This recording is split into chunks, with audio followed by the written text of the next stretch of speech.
Hello friends, स्वागत है आपका हमारे चैनल पे। हमारा बायो का क्लास नंबर 2 है ये, और आज हम लोग स्टार्ट कर रहे हैं सेल चैप्टर। तो चलिए बिना देरी किए हम लोग देखते हैं इस चैप्टर को। जो हमारा आज का चैप्टर शुरू हो रहा है वो है सेल, यानी कि कोशिका। ओके, कोशिका देखते हैं। तो अगर एक शब्द में कोशिका को अगर डिफाइन करना हो तो हम लोग बोल सकते हैं कि cell is the basic structural and functional unit of living. जो हमारा सबसे बेसिक यूनिट है ना, सबसे बेसिक हमारे बॉडी का, वो सेल ही है। क्यों है? क्योंकि आपको पता रहना चाहिए कि हमारा जो बॉडी है ना, हमारा शरीर, ये किससे मिलकर बना है? अंग तंत्रों से मिलकर बना है। यानी बोल सकते हैं बहुत सारे ऑर्गन सिस्टम को मिला करके। हमारे बॉडी में बहुत सारे ऑर्गन सिस्टम है। लीवर है, किडनी है, रेस्पिरेटरी ऑर्गन है, हार्ट है, ठीक है। तो ये सब मिला करके, और ये ऑर्गन सिस्टम बनता है, बहुत सारे ऑर्गन को मिला देते हैं तो ऑर्गन सिस्टम बनता है। और ऑर्गन किससे बनता है? बहुत सारे टिश्यू को मिला देंगे तो ऑर्गन बन जाएगा, और टिश्यू बनता है हमारे सेल से। तो देखिए, हमारा बॉडी का जो सबसे छोटा और सबसे बेसिक यूनिट है वो कौन सा है? सबसे इम्पोर्टेंट, सेल। इसीलिए बोला मैंने कि cell is the basic structural and functional unit of living, ठीक है।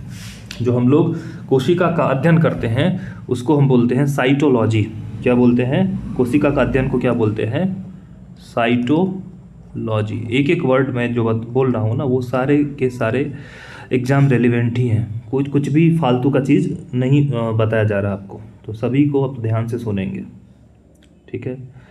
तो और सेल की खोज की अगर बात करेंगे तो इसकी खोज किसने की थी? तो खोज की बात करेंगे तो रॉबर्ट हुक साहब ने जो है इस सेल का खोज किया था। लेकिन इन्होंने किस सेल का खोज किया था? तो डेड सेल का। किसका? डेड सेल का खोज किया था, मृत कोशिका का इन्होंने खोज किया था। ओके, इनके पास एक माइक्रोस्कोप था। उस माइक्रोस्कोप की सहायता से इन्होंने मधुमक्खी के छाते के समान जो है ना कॉर्क को देखा था, और उसको उन्होंने जो है कोशा नाम दिया था। अगर मैं आपको दिखाना चाहूँ वो कैसा दिखता है तो आप देख सकते हैं यहाँ पर कॉर्क सेल। ये रहा आपका,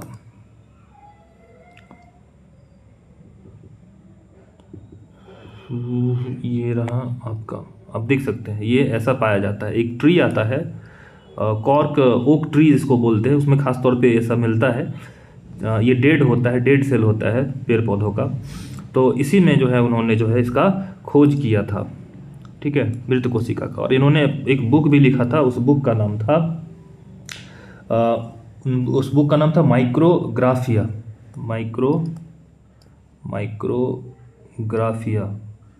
इसी बुक में इन सब चीज़ों का इन्होंने जो है अच्छे तरीके से विस्तार से बताया भी था। और अगर पूछ रहे कि जीवित कोशिका का खोज किसने किया था? जीवित कोशिका की खोज, तो जीवित कोशिका की खोज जो है ल्यूवेनहॉक ने किया था। ल्यूवेनहॉक ने, आपको पता होगा कि ल्यूवेनहॉक जो है, इनको जीवाणु विज्ञान का जनक भी, ये पिता भी कहा जाता है ल्यूवेनहॉक को, ठीक है। तो ये रहा। तो इतना चीज़ आप लोग ध्यान में रखेंगे। सेल जो है, सेल को हमारे बॉडी का बेसिक स्ट्रक्चरल एंड फंडामेंटल या फंक्शनल यूनिट बोलते हैं। फंडामेंटल यूनिट है ये हमारे बॉडी का। इसके अध्ययन को साइटोलॉजी बोलते हैं। और अगर बात करें इसकी खोज किसने किया था? रॉबर्ट हुक ने किया था इसकी खोज। किस तरह का वो सेल था रॉबर्ट हुक ने जो खोज किया था? वो डेड सेल था, ठीक है, मृत कोशिका का खोज किया था रॉबर्ट हुक ने। और ये भी याद रखेंगे 1665 में इन्होंने जो है इसकी खोज की थी, 1665 में। माइक्रोग्राफिया नामक बुक इन्होंने लिखा था। इसी बुक में इनका जो है इन सब चीज़ों का विस्तार पूर्वक वर्णन इन्होंने किया था।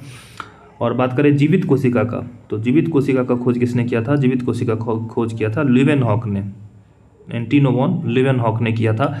अगर आपसे एग्जाम में पूछे कि कोशिका का खोज किसने किया था, तो तभी आपको रॉबर्ट हुक लगाना है। सिर्फ पूछे कोशिका का खोज किसने किया था, तो रॉबर्ट हुक ने। मृत कोशिका का खोज किसने किया था? रॉबर्ट हुक ने। और स्पेसिफाई करके पूछ दे कि जीवित कोशिका का खोज किसने किया था, तो ल्यूवेनहॉक ने किया था। अब आगे चलते हैं। तो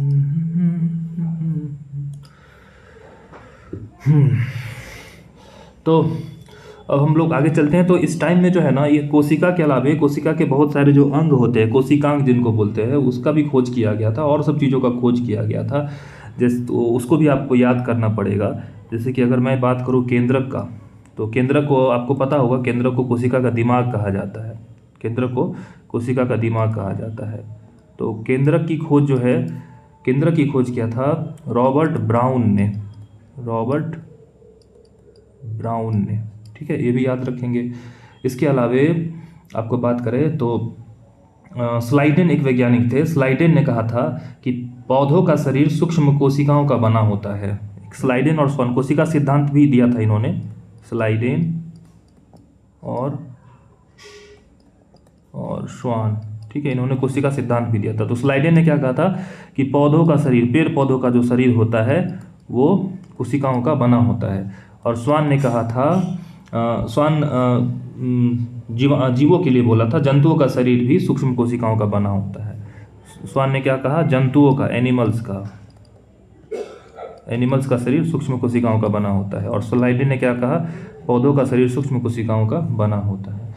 इसके अलावा एक विर्चो नामक साइंटिस्ट थे। इन्होंने कहा जो नई कोशिकाओं का निर्माण होता है ना, वो पहले से ही मौजूद कोशिकाओं से होता है। मतलब पुरानी कोशिकाओं से ही नई कोशिका का निर्माण होता है। ये बात कहा था किसने, विर्चो महोदय ने कहा था। आप मेरी बात को जो सुन रहे हैं, मैं लिख नहीं रहा हूँ इस बात को, तो आप लोग उसको चाहे तो नोट भी कर सकते हैं। इसके अलावा एक प्रोटोप्लाज्म थ्योरी दिया था मैक्स सुल्ज ने। प्रोटोप्लाज्म थ्योरी किसने दिया था, मैक्स सुल्ज ने। मैक्स सुल्ज ने दिया था प्रोटोप्लाज्म थ्योरी, ठीक है। और इसके अलावा अगर बात कर ले तो प्रोटोप्लाज्म का जो खोज किया था ना, ये प्रोटोप्लाज्म थ्योरी है जिसको मैक्स सुल्ज ने दिया था। लेकिन प्रोटोप्लाज्म का खोज अगर पूछ दे तो प्रोटोप्लाज्म का खोज किया था डुजार्डिन ने। प्रोटोप्लाज्म का खोज किसने किया था, खोज डुजार्डिन ने खोज किया था। जबकि इसका जो है ना, पुरकिंजे ने इसका जो है नाम दिया था। अगर पूछे नामांकरण, जीवद्रव का नामांकरण किसने किया था, तो पुरकिंजे। देख रहे हैं मतलब कितना डिफिकल्ट है ये। डिफिकल्ट तो नहीं कर सकते, लेकिन थोड़ा सा अगर आप मिस करेंगे तो आप गलत बना के आ जाएंगे। एक तो हो गया प्रोटोप्लाज्म का खोज किसने किया, तो डुजार्डिन ने इसका खोज किया था। नाम किसने रखा, पुरकिंजे ने इसका नामांकरण किया।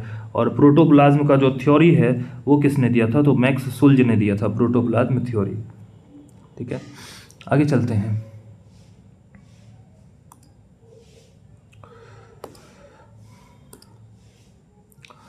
अब आगे है लाइसोसोम, राइबोसोम, जैसे हो गया सेंट्रोसोम जिसको तारक काय बोलते हैं, या माइटोकॉन्ड्रिया, इन सब का खोज किसने किया था। तो सबसे पहले अगर हम लोग माइटोकॉन्ड्रिया की बात कर ले, किसकी बात कर ले, माइटोकॉन्ड्रिया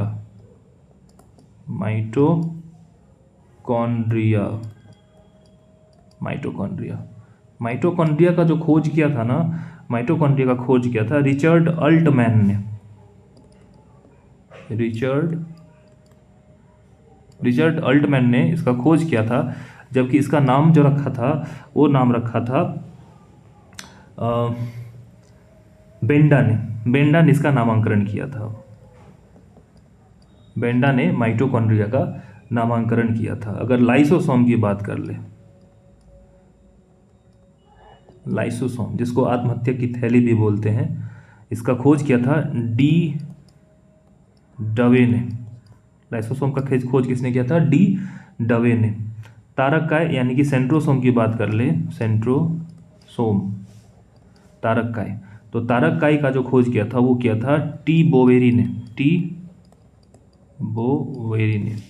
आपको मैंने जैसा पहले बताया था कि एक्सपी पेन पे मैं लिखता हूँ तो थोड़ा सा हैंडराइटिंग टेढ़ा मेढ़ा हो रहा है, लेकिन चल जाएगा आपको अच्छे से। और एक्चुअली में मेरा हैंडराइटिंग ऐसा है नहीं, तो इसको थोड़ा सा मैनेज करके चल सकते हैं आप लोग। टी बोवेरी ने इसकी खोज की थी। इसके अलावा राइबोसोम की बात करें,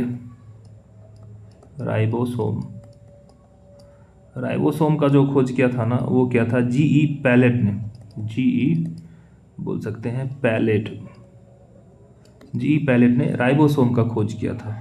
ठीक है, अगर पूछे क्रोमेटिन का पता किसने लगाया था, तो फ्लेमिंग ने, अलेक्जेंडर फ्लेमिंग ने जो है क्रोमेटिन का पता लगाया था।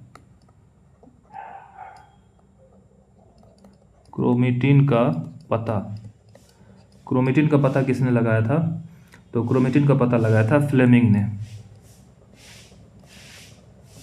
ने क्रोमेटिन का पता लगाया था। और बात करें गुणसूत्र का नामांकन, ये क्वेश्चन भी पूछा हुआ है, गुणसूत्र का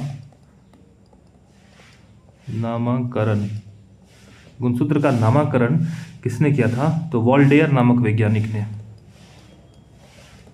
वॉल्डेयर नामक साइंटिस्ट ने गुणसूत्र का नामकरण किया था। ठीक है, तो इसको सबको ध्यान में रखेंगे। आप आगे चलते हैं हम लोग। इसके अलावा बात करेंगे तो गोल्जी कॉम्प्लेक्स या गोल्जी उपकरण या गोल्जी इकाई, इसके बारे में बात कर रहे हैं हम लोग। गोल्जी कॉम्प्लेक्स या गोल्जी उपकरण, इसका खोज किया था कैमिलो गोल्जी ने,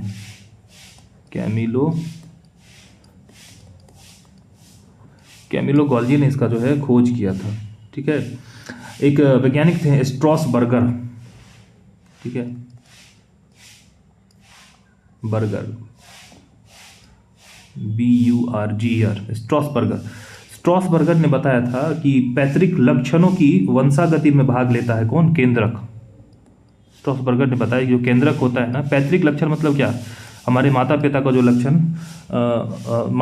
जो लक्षण बच्चों में आता है, तो उसका जो वाहक होता है, मतलब कह सकते हैं उसके वंशागति में भाग लेने का काम करता है कौन, केंद्रक। ये बताया था स्ट्रॉसबर्गर ने। ठीक है, तो ये कुछ था जो बेसिक फैक्ट्स थे, इसको याद करना बहुत ज़रूरी है। इसमें हम लोग जैसे प्रोटोप्लाज्म हो गया, जीव द्रव्य, तो वो क्या है उसके बारे में हम लोग समझेंगे। केंद्रक क्या होता है, राइबोसोम, माइटोकॉन्ड्रिया, लाइसोसोम, सेंट्रोसोम, इन सब के बारे में हम लोग आगे पढ़ेंगे। जो कोशिकांग पढ़ेंगे ना, उसमें सारा कुछ आएगा, उसके लिए टेंशन नहीं लेना है। अब कोशिका की आकृति के बारे में बात कर ले तो देखिए, कोशिका जो हमारे शरीर में पाए जाने वाली कोशिका की संख्या, आकृति जो होता है ना, उसमें एक जैसा नहीं होता, सब अलग अलग उसमें विविधता पाई जाती है। ठीक है, किसी जीव में एक ही कोशिका हो सकता है, जिसको हम लोग यूनिसेलुलर बोलते हैं ना, यूनिसेलुलर बोल देते हैं। और कुछ कोशिका होते हैं जिसमें मल्टी सेलुलर होते हैं। ठीक है, तो एक ही तरह का नहीं होता, संख्या भी अलग अलग हो सकता है और शेप साइज भी अलग अलग हो सकता है। ठीक है, अब बात करें तो सबसे बड़ी कोशिका, जैसा आपको मालूम होगा, सबसे बड़ी कोशिका किसकी होती है, सबसे बड़ी कोशिका होती है शुतुरमुर्ग के अंडे की। जो शुतुरमुर्ग का अंडा होता है ना, उसमें जो यॉल्क होता है, यॉल्क मतलब पीला वाला भाग, ठीक है, तो वही होता है सबसे बड़ा कोशिका भी। और सबसे छोटा जो कोशिका है ना, वो माइकोप्लाज्मा नामक जीवाणु में पाया जाता है। माइकोप्लाज्मा नामक जीवाणु में जो है सबसे छोटी कोशिका पाया जाता है, जो लगभग 0.1 माइक्रोन के बराबर होता है। ठीक है, 0.1 माइक्रोन के बराबर होता है। तो ये सब था। अब बात करेंगे तो हमारे शरीर का जो सबसे बड़ा कोशिका है, मानव शरीर का, तो मानव शरीर का सबसे बड़ा कोशिका है ओवम, अंडाणु। ठीक है, सबसे बड़ी कोशिका। और सबसे छोटी कोशिका बोलेंगे तो स्पर्म की कोशिका सबसे छोटी कोशिका है मानव की। ये हम लोग ह्यूमन का बात कर रहे हैं, अपने लोगों का। और सबसे लंबी कोशिका पूछ ले तो तंत्रिका कोशिका,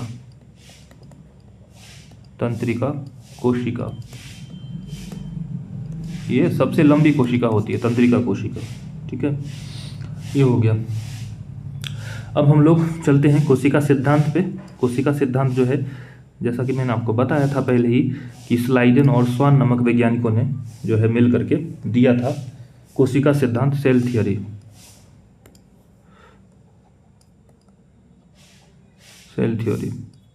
ठीक है, 1838 में स्लाइडेन और स्वान ने मिलकर दिया था। जर्मनी के ही दोनों साइंटिस्ट थे,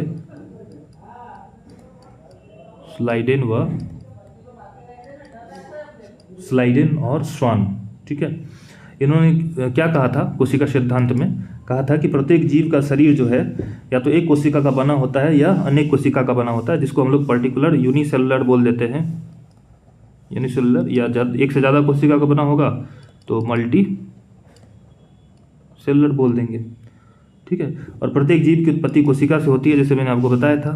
सेल से क्या बनता है? टिश्यू, टिश्यू से ऑर्गन, ऑर्गन से ऑर्गन सिस्टम, और उससे हमारा लास्ट में क्या बनता है? बॉडी। तो प्रत्येक जीवों का शरीर जो है ना कोशिका का बना होता है। ठीक है, और प्रत्येक कोशिका एक स्वाधीन इकाई है। देखिए, कोशिका में सेल्फ रिप्रोडक्शन की क्षमता भी होती है, आपको मालूम होना चाहिए। सेल्फ रिप्रोडक्शन, ये रेप्लिकेट भी करते हैं। जो कैंसर नामक बीमारी होती है ना, तो उसमें सेल जो है ना अनियंत्रित तरीक़ा से अपना रेप्लिकेशन करता है, बढ़ने लगता है, उसी को कैंसर बोल देते हैं।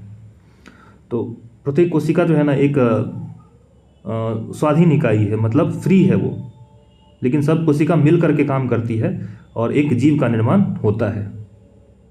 ठीक है, और कोशिका की उत्पत्ति जिस क्रिया से होती है उसमें सबसे जो इम्पोर्टेंट है, जिसको कोशिका का ब्रेन भी कहते हैं या कंट्रोलर बोलते हैं, तो वो केंद्रक होता है।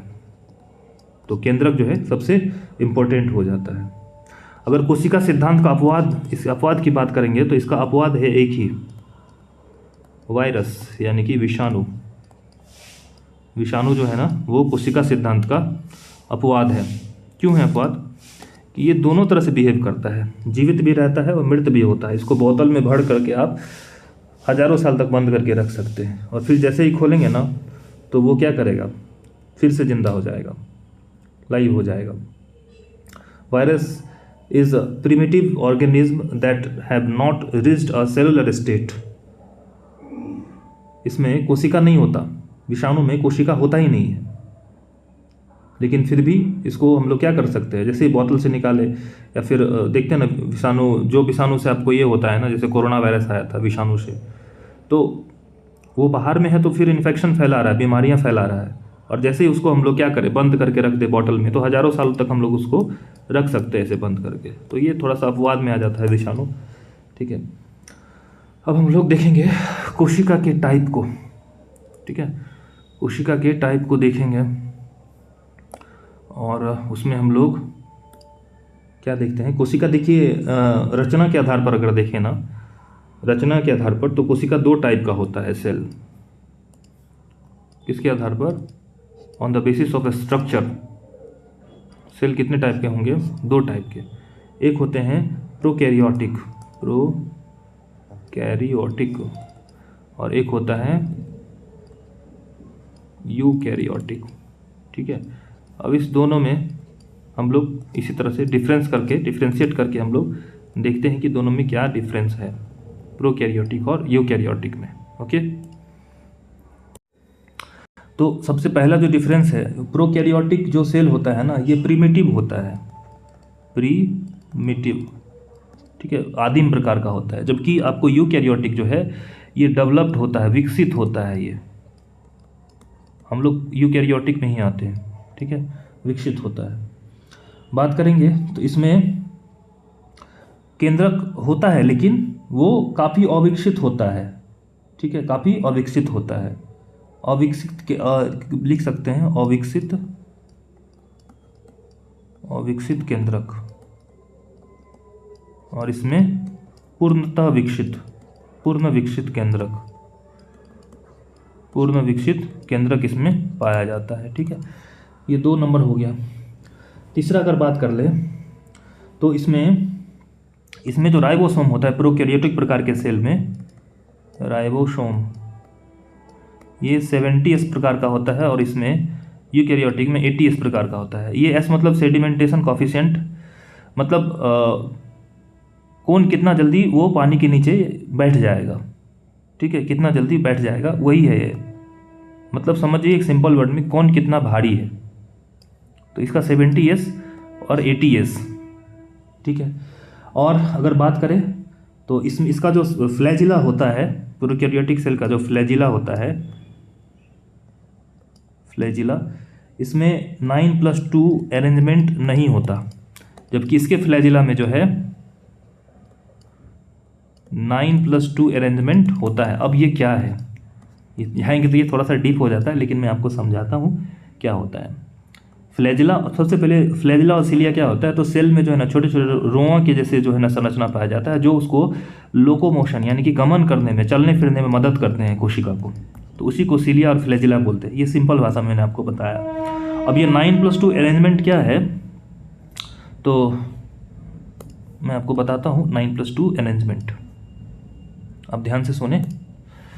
जो सिलिया और फ्लैजिला का जो आंतरिक ढांचा होता है, अंदरूनी ढांचा, उसको हम लोग बोलते हैं एक्सोनीम। एक्सोनीम, ठीक है, एक्सोनीम बोलते हैं। और इसमें क्या होता है कि बाहर की ओर से 9 जो है ना डबलेट माइक्रोट्यूब्यूल्स होते हैं, यानी कि 9 जोड़े मतलब 18 माइक्रोट्यूब्यूल्स बाहर की ओर, और बीच में 2 सिंगल माइक्रोट्यूब्यूल्स होते हैं, ठीक है। बाहर की तरफ 9 और अंदर की तरफ 2 माइक्रोट्यूब्यूल्स होते हैं। तो यही 9+2 व्यवस्था होता है। इस तरह का पैटर्न जो होता है ना, यही 9+2 पैटर्न होता है, ठीक है। और जो इन्हें जोड़ने और मूवमेंट कराने के लिए होता है, ठीक है।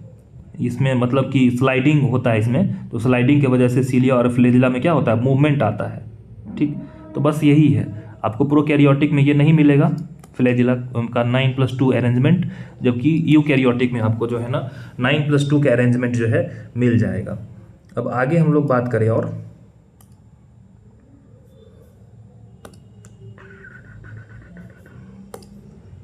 ठीक है, हम लोग क्या देख रहे हैं, प्रोकैरियोटिक और यूकैरियोटिक। ओके, लोगों ने ये भी देख लिया। कोई भी विकसित कोशिकांग इसमें आपको नहीं पाया जाएगा। विकसित कोशिकांग का अभाव होता है। विकसित कोशिकांग बोले तो राइबोसोम हो गया, ठीक है। इसके अलावा गोल्जी कॉम्प्लेक्स हो गया, ठीक है। गोल्जी कॉम्प्लेक्स के अलावा जो है एंडोप्लाज्मिक रेटिकुलम हो गया। इसके अलावा लाइसोसोम हो गया, लाइसोसोम हो गया, ठीक है। इसके अलावा क्लोरोप्लास्ट की बात कर ले, क्लोरोप्लास्ट की भी बात कर ले, या फिर माइटोकॉन्ड्रिया की बात कर ले, माइटोकॉन्ड्रिया। ये सब जो है ना कोशिका का विकसित कोशिकांग है, कोशिका के अंग हैं ये सब। तो ये सब जो है ना आपको प्रोकैरियोटिक में देखने को नहीं मिलता, यूकैरियोटिक में देखने को आपको आसानी से मिल जाता है, ठीक है। इसके अलावा और बात करें तो इसमें वैक्यूल्स यानी रिक्तिका नहीं होता। वैक्यूल्स यानी कि रिक्तिका नहीं पाया जाता, जबकि इसमें पाया जाता है, ठीक है। इसमें जो कोशिका विभाजन होता है वो कोशिका विभाजन विखंडन के द्वारा या फिर बडिंग या मुकुलन के द्वारा होता है।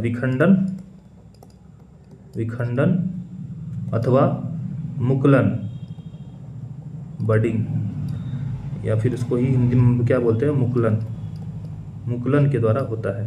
हम लोग देखेंगे कोशिका विभाजन देखेंगे ना, तो उसमें हम लोग इसमें देखेंगे विखंडन का ही टाइप है ये। और इसमें जो होता है, इसमें कोशिका विभाजन माइटोसिस और मियोसिस में भी विभाजन के द्वारा होता है। इसमें माइटोसिस होता है, माइटोसिस और मियोसिस के द्वारा होता है, ठीक है। ये सब भी हम लोग देखेंगे कोशिका विभाजन में, माइटोसिस, मियोसिस, मिटोसिस। उसके अलावा बात करें तो इसमें लैंगिक जनन नहीं होगा। प्रोकैरियोटिक में क्या होगा, लैंगिक जनन नहीं होता। और इसमें क्या होता है, लैंगिक जनन होता है। हम लोग यूकैरियोटिक में आते हैं, हमारा तो लैंगिक जनन होता ही है। तो ये दोनों में बेसिक डिफरेंस है, इसको ध्यान में रखेंगे आप लोग। और आगे जो है हम लोग नेक्स्ट क्लास में वो देखेंगे, कोशिका का संरचना देखेंगे, और जितने भी कोशिकांग है, विकसित कोशिकांग है, उसके बारे में हम लोग अध्ययन करेंगे। तब तक के लिए tata, bye bye, take care.